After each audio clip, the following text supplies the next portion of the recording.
జై శ్రీమన్నారాయణ.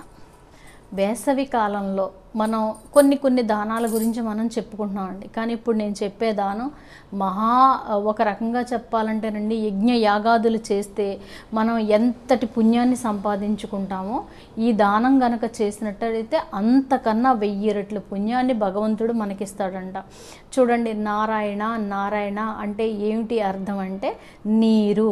అలాగే వేసవి కాలంలోనంటండి, ఇప్పుడు ఏది మనిషి అయినా సరే గబుక్కుని కళ్ళు తిరిగి పడిపోతే మనం నీళ్ళు అనేది చిమ్ముతాము, నీళ్ళు అనేది పట్టిస్తాము.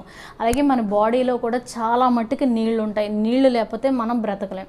అలాగే వేసవి కాలంలో మనకి బాగా అంటే నోరు తడారిపోతుందని మనం ఎండకి కానీ చాలా ఇదవుతుంటాం. కాబట్టి మంచినీళ్ళు గనక దానం చేస్తే చాలా చాలా అదృష్టాన్ని మనం సొంతం చేసుకుని, చూడండి నేను మీకు చెప్పాను కూడా, పెద్దలు చెప్తుంటారు ఏంటి అంటే, నీళ్లు గనక వృధాగా ఖర్చు పెట్టినట్టయితే డబ్బులు వృధాగా పోతాయి. నీళ్ళకి డబ్బుకి లింక్. అలాగే ఎవరైతే మంచినీళ్ళు దానం చేస్తారో వాళ్ళకి లక్ష్మీదేవి అనుగ్రహం అనేది శీఘ్రంగా కలుగుద్దంట. ఉత్తర క్షణంలో ఆ తల్లి మనల్ని కరుణిస్తుందంట.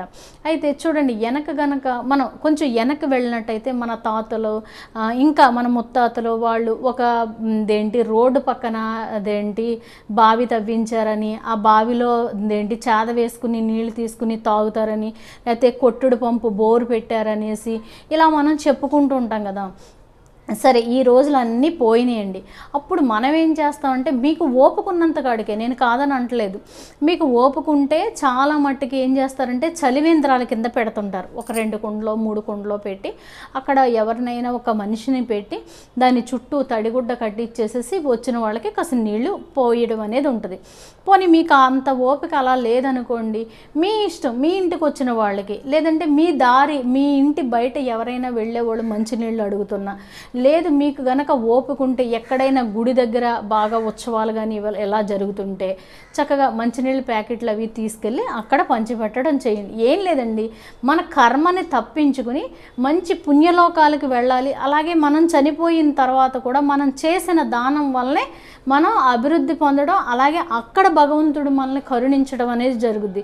కొంతమంది అంటుంటారు, చచ్చిపోయిన తర్వాత నాకు ఏమొస్తుందోలే, ఇప్పుడు నాకు నా పిల్లలకి కావాలని అంటారు. కాదండి, మనం గనక ఇంత పెడితే భగవంతుడు మనకి ఇంత అనేది ఇస్తాడు. కాబట్టి మనం ఎప్పుడూ కూడా పెట్టేటట్టే ఉండాలి తప్ప లాక్కునేటట్టు ఉండకూడదు.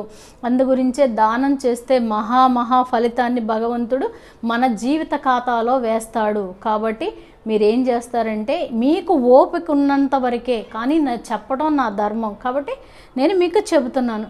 మీ ఓపికన్నంత మట్టుకి మంచినీళ్ళు దానం చేసి అష్టైశ్వర్యాలని మీరు పొందాలని మనస్ఫూర్తిగా వేడుకుంటున్నాను. జై శ్రీమన్నారాయణ.